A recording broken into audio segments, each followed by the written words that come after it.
What's up? Oh, I'm just compiling all the top sports scores, news, and odds so I can make the very best bets. Me too. BetOnline.ag. Join today and receive your 50% welcome bonus at betonline.ag.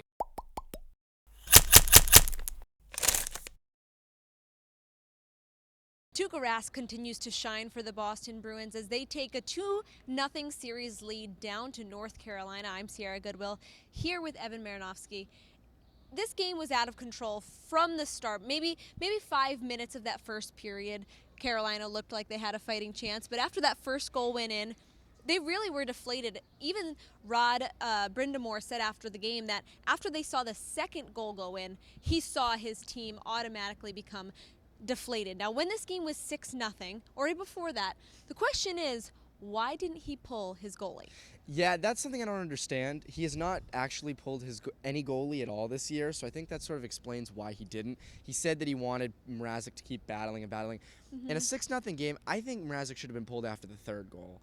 In a playoff game, in a dire game like this, you have to sort of jumpstart your team. There's got to be a wake-up call. I understand wanting your goalie to sort of persevere, pull through, all that fun sports jargon. Yeah. But in reality, it's more helpful to the team to sort of get a new guy out there and be like, come on, guys, like you just ruined it for your goalie. Right. And by the way, Chris McElhaney, their backup, has been great in these playoffs. Has been great. So I don't really understand why they didn't ever pull Mrazek. It didn't really make a lot of sense to me. And I mean, I don't think it hurt them in the long run. I think the game was over after the second goal went in for the Bruins.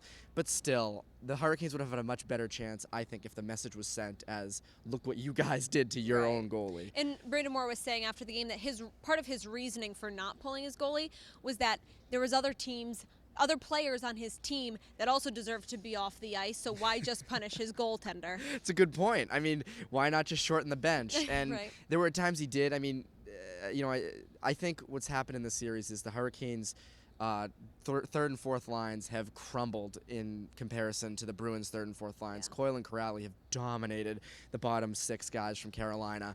And I think if Rod Brind'Amour had his option, I think he'd probably go for a whole new team after this game. But I don't. Yeah. That's obviously not an option. But again, I just didn't really understand why they never pulled Petr Mrazek. And this Garden Report on Ice is brought to you by betonline.ag. Head to clnsmedia.com/win. Enter promo code CLNS50 for 50% cash back on your first deposit. Now, Tuukka Rask, on the other hand, had quite the opposite game. Obviously, he has stolen games for this team in this playoffs and been a star in net. Tonight, it was no different. Yeah. I mean, in this game, Rask's impact wasn't as big. Right. Obviously, it's 6-2. He gave away that puck there in the end of the third. I mean, the Hurricanes' 2 goals were garbage time goals. It was really a shutout. I mean, those 2 goals really don't mean a heck of a lot. You know, he throws it away, and then the first one was just tipped. Rask has been outstanding. These playoffs, I mean, I cannot wait until, if the Bruins do win the Cup, and Tuukka Rask gets Conn Smythe, I cannot wait to hear people say, oh, Tuukka, you can't play in big games. Yeah. Tuukka Rask has been unbelievable this postseason. You know, I'm not the only guy saying it. Everybody's saying it right now, and rightfully so. I mean, the guy's been outstanding. Honestly, I think I could have been put in net today, and it wouldn't have made a big difference. Yeah. But at the same time, they still needed him to make some big saves. And he did. He had, I think, 23 shots on him, stopped 21. Yep. Solid effort, you know. I think those late goals, like late mistakes, might be a little bit of motivation for the Bruins not to get too lackadaisical in Game 3. Okay, Yeah, there's still maybe 100%. a couple things that they can actually improve on for Game 3 to make sure they just don't settle. Yeah, and I think that the emphasis on today's game was they played a full 60 minutes. Yeah. There was a 60-minute effort. Game 1 was not a 60-minute effort. This, in fact, was.